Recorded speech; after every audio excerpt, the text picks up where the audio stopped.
بسم اللہ الرحمن الرحیم۔ السلام علیکم۔ جتنی تیزی سے دبئی کے اندر ڈیلیوری جو بائک میں ایک جگہ سے دوسری جگہ چیزیں چھوڑ کے آتے ہیں، وہ بڑا تیزی سے وہاں پہ بڑھ رہا تھا معاملات، اور ان کا بتانا یو اے حکومت کا کہ ایکسیڈنٹ بھی کافی زیادہ ان کی تعداد زیادہ ہونے کی وجہ سے ہو رہے ہیں، اور جو ہے ڈیلیوری بوائے جو ہیں جو ایک جگہ سے دوسری جگہ پہ ڈیلیوری لے کے ان کے لیے تھوڑی مشکلات ہیں، ان کے لیے تھوڑی سختیاں کر دی ہیں، اور جو پہلے بڑی آسانی سے ہو جاتا تھا سارا کچھ، اب اس پہ مشکل آ گئی ہے۔ دوسری بات یہ آپ کو بتانی تھی، اگر آپ لوگ ٹورسٹ ویزے وزٹ ویزے پہ دبئی جاتے ہیں اور آپ اپنے ویزے کی مدت کے اندر اگر آپ کو جاب مل جاتی تو آپ کو وہی ویزا ریزیڈنٹ پرمٹ میں تبدیل کر دیا جائے گا۔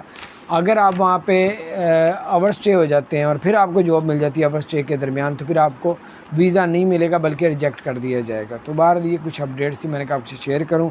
اپنا خیال رکھیں، اللہ تعالیٰ خیر کریں۔ چینل کو سبسکرائب نہیں کیا جو سبسکرائب کر دیں، بیل آئیکن پریس کر دیں تاکہ نہیں سی اپڈیٹ